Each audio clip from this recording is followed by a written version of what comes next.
हरे कृष्णा। ओम नमो भगवते वासुदेवाय नमः। प्रिय भक्तजनों, आज हम आपके लिए इस वीडियो के माध्यम से आमल की एकादशी व्रत की पौराणिक कथा लेकर आए हैं। माँ धानता बोले कि हे वशिष्ठ, यदि आप मुझ पर कृपा करें तो किसी ऐसे व्रत की कथा कहिए जिससे मेरा कल्याण हो। महर्षि वशिष्ठ बोले कि हे राजन, सब व्रतों से उत्तम और अंत में मोक्ष देने वाली आमल की एकादशी के व्रत का मैं वर्णन करता हूँ। यह एकादशी फाल्गुन माह के शुक्ल पक्ष में आती है। इस व्रत के करने से समस्त पाप नष्ट हो जाते हैं। इस व्रत का फल 1000 गोदान के फल के बराबर होता है। अब मैं आपसे एक पौराणिक कथा कहता हूँ, आप ध्यान पूर्वक सुनिए। एक वैदिश नाम का नगर था जिसमें ब्राह्मण, क्षत्रिय, वैश्य और शूद्र चारों वर्ण आनंद सहित रहते थे। उस नगर में सदैव वेद ध्वनि गूंजा करती थी तथा पापी, दुराचारी तथा नास्तिक उस नगर में कोई नहीं था। उस नगर में चैत्रथ नाम का चंद्रवंशी राजा राज्य करता था। वह अत्यंत विद्वान तथा धर्म पे चलने वाला था। उस नगर में कोई भी व्यक्ति दरिद्र व कंजूस नहीं था। सभी नगरवासी विष्णु भक्त थे और बाल वृद्ध स्त्री पुरुष एकादशी का व्रत किया करते थे। एक समय फाल्गुन मास के शुक्ल पक्ष की आमल की एकादशी आई। उस दिन राजा, प्रजा तथा बाल वृद्ध सबने हर्षपूर्वक व्रत किया।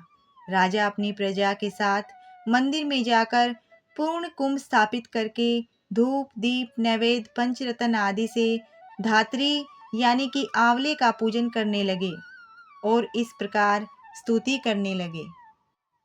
हे धात्री अर्थात हे आंवले, तुम ब्रह्म स्वरूप हो। तुम ब्रह्मा जी द्वारा उत्पन्न हुए हो और समस्त पापों का नाश करने वाले हो। तुमको नमस्कार है। अब तुम मेरा अर्घ्य स्वीकार करो। तुम श्री रामचंद्र जी द्वारा सम्मानित हो। मैं आपकी प्रार्थना करता हूँ, अतः आप मेरे समस्त पापों का नाश करो। उस मंदिर में सब ने रात्रि को जागरण किया। रात के समय वहां एक बहेलिया आया जो अत्यंत पापी और दुराचारी था। वह अपने कुटुंब का पालन जीव हत्या करके किया करता था। भूख और प्यास से अत्यंत व्याकुल वह बहेलिया इस जागरण को देखने के लिए मंदिर के कोने में बैठ गया और विष्णु भगवान तथा एकादशी महात्म्य की कथा सुनने लगा। इस प्रकार अन्य मनुष्यों की भांति उसने भी सारी रात जागकर बिता दी। प्रातः काल होते ही सब लोग अपने घर चले गए तो बहेलिया भी अपने घर चला गया। घर जाकर उसने भोजन किया। कुछ समय बीतने के पश्चात उस बहेलिये की मृत्यु हो गई। मगर उस आमल की एकादशी के व्रत तथा जागरण से उसने राजा विद्युरथ के घर जन्म लिया और उसका नाम वसुरथ रखा गया। युवा होने पर वह चतुरंगिनी सेना के सहित तथा धन धान्य से युक्त होकर 10,000 ग्रामों का पालन करने लगा। वह तेज में सूर्य के समान, कांति में चंद्रमा के समान, वीरता में भगवान विष्णु के समान और क्षमा में पृथ्वी के समान था। वह अत्यधिक धार्मिक, सत्यवादी, कर्मवीर और विष्णु भक्त था। वह प्रजा का समान भाव से पालन करता था। दान देना उसका नित्य कर्तव्य था। एक दिन राजा शिकार खेलने के लिए गया। दैवयोग से वह मार्ग भूल गया और दिशा ज्ञान न होने के कारण उसी वन में एक वृक्ष के नीचे सो गया। थोड़ी देर बाद पहाड़ी मलेच्छ वहां पर आ गए। राजा को अकेला देखकर मारो मारो शब्द कहते हुए राजा की ओर दौड़े। मलेच्छ कहने लगे कि इसी दुष्ट राजा ने हमारे माता पिता, पुत्र पौत्र आदि अनेक संबंधियों को मारा है तथा देश से निकाल दिया है, अतः इसको अवश्य मारना चाहिए। ऐसा कहकर वे मलेच्छ उस राजा को मारने दौड़े और अनेक प्रकार के अस्त्र शस्त्र उसके ऊपर फेंकने लगे। वे सब अस्त्र शस्त्र राजा के शरीर पर गिरते ही नष्ट हो जाते और उनका वार पुष्प के समान प्रतीत होता। अब उन मलेच्छों के अस्त्र शस्त्र उल्टा उन्हीं पर प्रहार करने लगे, जिससे वे मूर्छित होकर गिरने लगे। उसी समय राजा के शरीर से एक दिव्य स्त्री उत्पन्न हुई। वह स्त्री अत्यंत सुंदर होते हुए भी उसकी भ्रेकुटी टेढ़ी थी। उसकी आंखों से लाल लाल अग्नि निकल रही थी, जिससे वह दूसरे काल के समान प्रतीत हो रही थी। वह स्त्री मलेच्छों को मारने दौड़ी और थोड़ी ही देर में उसने सब मलेच्छों को काल के गाल में पहुंचा दिया। जब राजा सोकर उठा तो उसने मलेच्छों को मरा हुआ देखकर कहा कि इन शत्रुओं को किसने मारा है? इस वन में मेरा कौन हितैषी रहता है? वह ऐसा विचार कर ही रहा था कि आकाशवाणी हुई, हे राजा, इस संसार में विष्णु भगवान के अतिरिक्त कौन तेरी सहायता कर सकता है? इस आकाशवाणी को सुनकर राजा अपने राज्य में आ गया और सुखपूर्वक राज्य करने लगा। महर्षि वशिष्ठ बोले कि हे राजन, यह आमल की एकादशी के व्रत का प्रभाव था। जो मनुष्य इस आमल की एकादशी का व्रत करते हैं वे प्रत्येक कार्य में सफल होते हैं और अंत में विष्णु लोक को जाते हैं। बोलो एकादशी माता की जय। आरती। ओम जय एकादशी माता, मैया जय जय एकादशी माता। विष्णु पूजा व्रत को धारण कर शक्ति मुक्ति पाता। ओम जय एकादशी माता, तेरे नाम गिनाऊं देवी, भक्ति प्रदान करनी।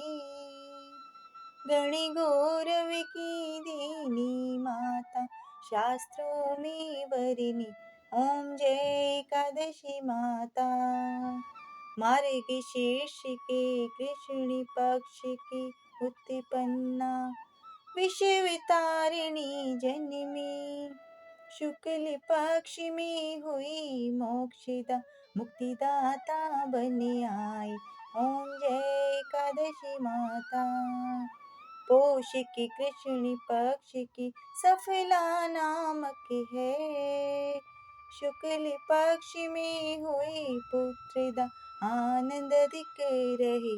ओम जय एकादशी माता, नाम षट तेला माघ मास में कृष्ण पक्ष आवे। शुक्ल पक्ष में जया कहावे, विजय सदा पावे। ओम जय एकादशी माता, विजया फागुन कृष्ण पक्ष में शुक्लामल की। पाप मोचिनी कृष्ण पक्ष में चैत्र महाबली की।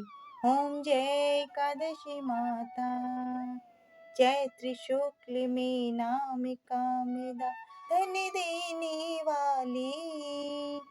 नाम बरूथिनी कृष्ण पक्ष में बैसाख माह वाली।